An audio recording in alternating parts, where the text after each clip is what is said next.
Hello everyone, I am विजय भान Singh from एटामिया classes से।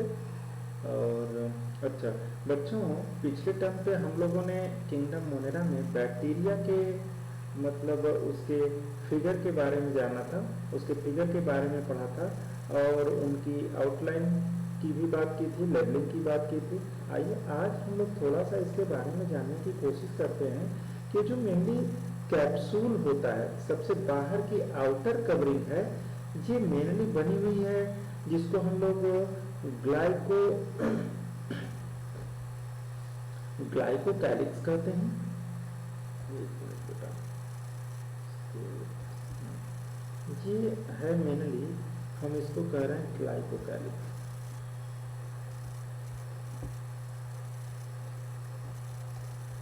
ये है ग्लाइकोकैलिक्स या ये मेनली एक कैलिक कैप्सूल है।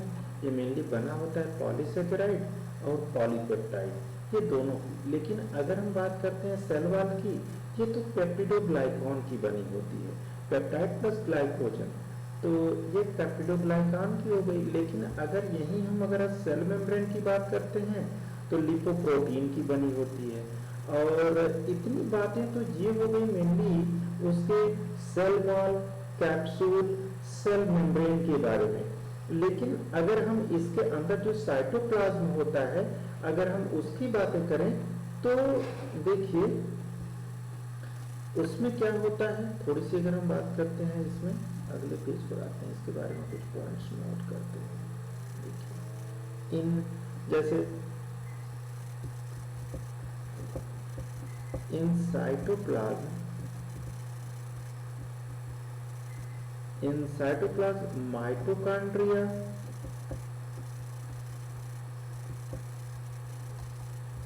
Mitochondria, chloroplast,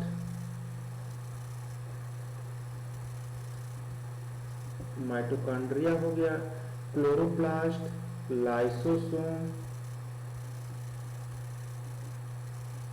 lysosome, endoplasmic reticulum, और जैसे गोल्गी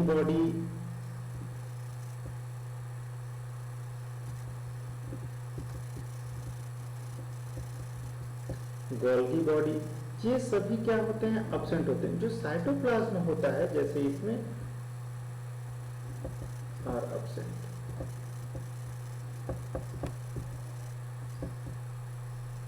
देखिए क्या होता है, ये जो साइटोप्लाज्म है, साइटोप्लाज्म में जितने भी सेल ऑर्गेनेल्स हैं, सभी जो जो यूकैरियोट में पाए जाते हैं वो सभी एब्सेंट होते हैं।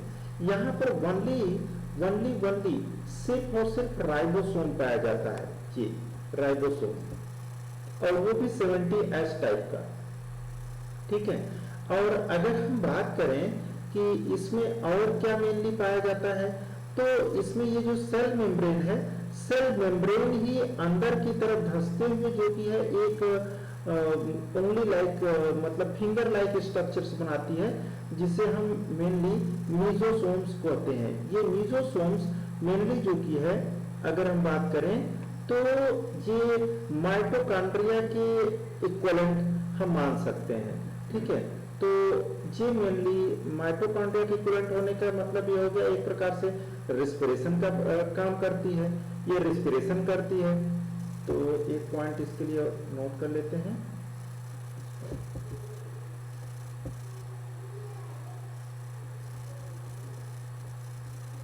मीसोसोम बेटा, जैसे देखिए इन साइटोप्लाज्म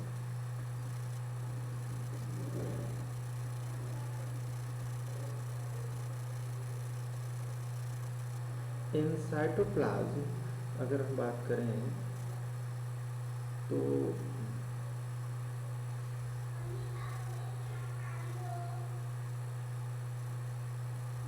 एक मिनट,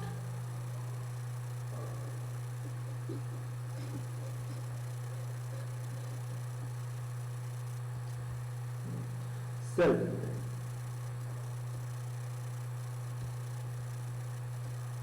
देखिए जो कि क्या है, cell membrane of bacteria bacteria इनवेजिनेट्स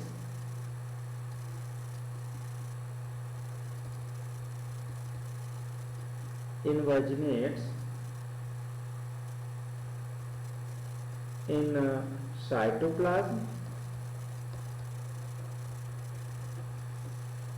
cytoplasm at different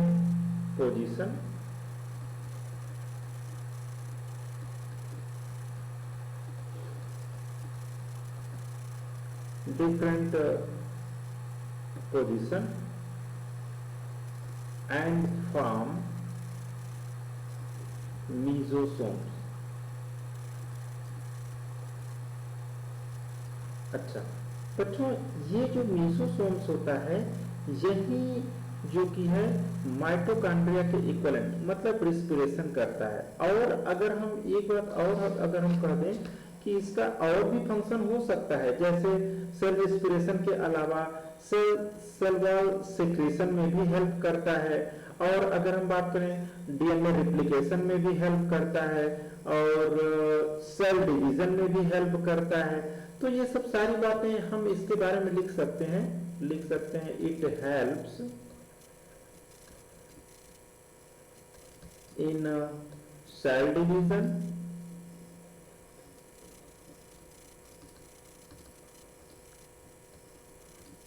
and cell division and DNA replication।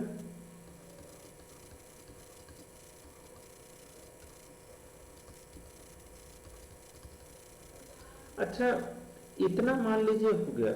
इसके बाद भी जो मीसोसोम्स होता है ये सीधे न्यूक्लियोइड से जुड़ा होता है। अब ये न्यूक्लियोइड क्या है इसकी बात कर लेते हैं। देखिए, जैसे मान लीजिए ये आपका न्यूक्लियोइड है, ये न्यूक्लियोइड, ये अगर मान लीजिए न्यूक्लियोइड हम उसको कहते हैं जैसे इंसिपिएंट न्यूक्लियस हो गया, और इसी को हम जीनोफोर भी बोलते हैं। इसमें होता क्या है कि जो प्रोकैरियोटिक का जो न्यूक्लियस होता है इसमें न्यूक्लियोलस एब्सेंट है, न्यूक्लियर मेम्ब्रेन एब्सेंट है, एक प्रकार से न्यूक्लियोप्लाज्म भी एब्सेंट ही होता है। तो इसमें ओनली जो डीएनए होता है एक मतलब आपस में उलझा हुआ एक ऐसा स्ट्रक्चर होता है। हिस्टोन प्रोटीन भी नहीं होती है, नॉन हिस्टोन प्रोटीन होती है मतलब अगर हम समझें तो वो एक पॉलीएम्यून्स होती हैं। इसमें जो प्रोटीन्स होती हैं बनी तो होती हैं, हम उसको प्रोटीन्स कह सकते हैं, लेकिन वो हिस्टोन नहीं होती है।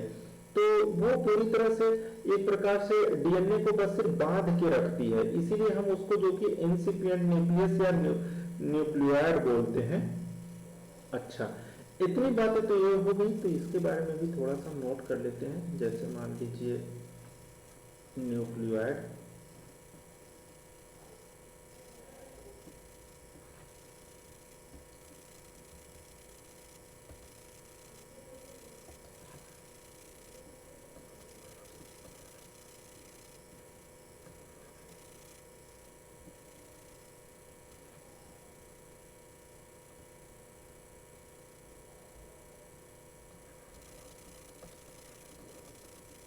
न्यूक्लियोइड्स, अगर हम न्यूक्लियोइड्स की अगर हम बात करें तो इसमें मेनली इसके लिए हम एक दो पॉइंट नोट कर सकते हैं। जैसे लिख देते हैं nucleus of bacteria, nucleus of bacteria is called nucleoid।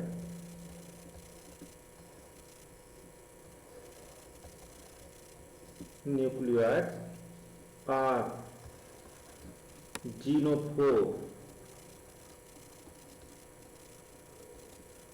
Genophore या फिर इसी को इंसिपिएंट न्यूक्लियस बोलते हैं।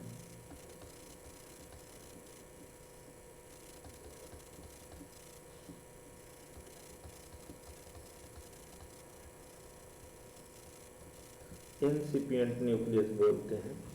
एक पॉइंट और हम इसके लिए नोट कर सकते हैं बेटा,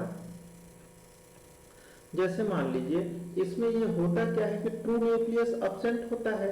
तो ट्रू न्यूक्लियस एब्सेंट होने का मतलब है जैसे ट्रू न्यूक्लियस में न्यूक्लियर मेम्ब्रेन होता है और न्यूक्लियोप्लाज्म होता है, न्यूक्लियोलस होता है और एक प्रकार से जैसे डीएनए होता है, इतने ढेर सारे मतलब पार्ट उसके प्रेजेंट होते हैं। यहाँ न्यूक्लियॉइड में सिर्फ डीएनए है और डीएनए के साथ में हिस्टोन प्रोटीन नहीं होता है, वो एब्सेंट होता है, ये नॉन हिस्टोन प्रोटीन है। अच्छा, तो देखिए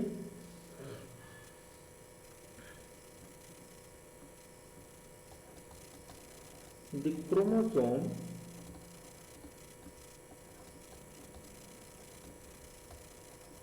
also absent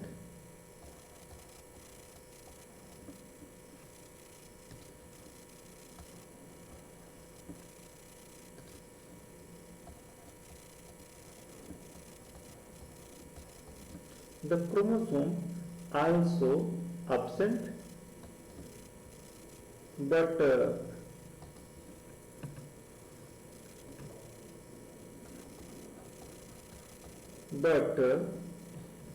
DS are single stranded are SS circular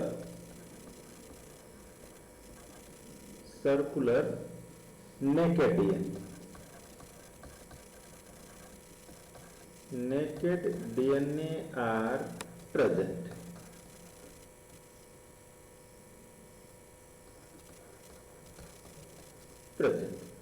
अगर ये सभी जो प्रेजेंट हैं और naked DNA without histone,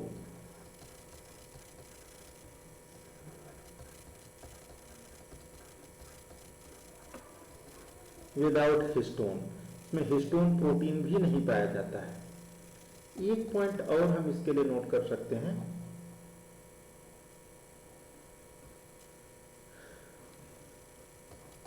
in cytoplasm इसके अलावा जो न्यूक्लियाइड होगा इसके अलावा एक और वो प्रेजेंट होता है जिसको मेनली हम लोग प्लाज्मिड बोलते हैं, तो हम इसको भी नोट कर लेते हैं। In cytoplasm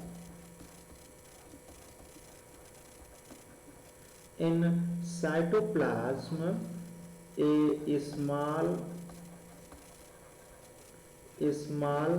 ds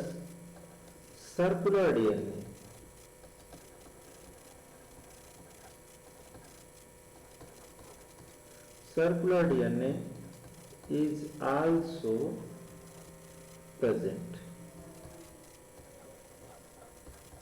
called plasmid।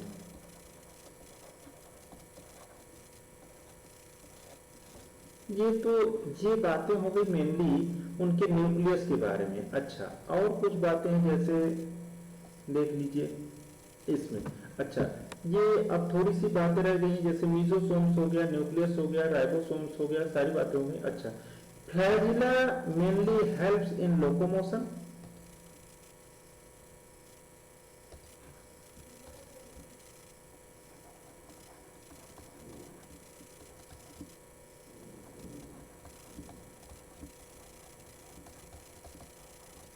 अच्छा, पिलाई की अगर हम बात करें तो पिलाई मेनली होता है दो टाइप का, एक होता है सेक्स पिलाई या इसी को हम लोग बोलते हैं एफ पिलाई, सेक्स पिलाई या फिर हम इसको बोलते हैं एफ पिलाई।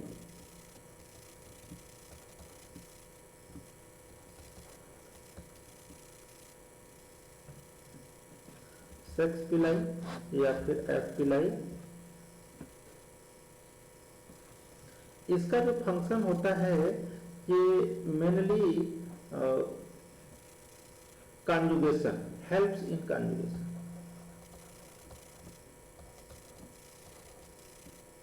Helps in conjugation.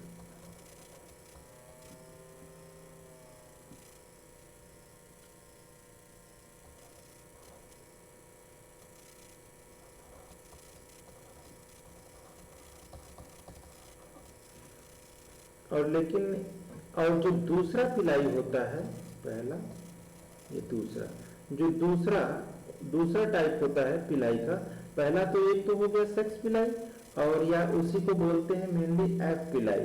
ये मेनली मेल को रिप्रेजेंट करता है और एक प्रकार से डोनर होता है, कॉन्जुगेशन में मेनली हेल्प करता है पिलाई।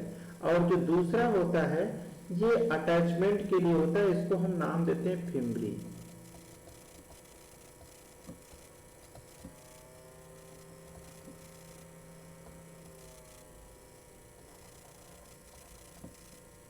Helps in attachment.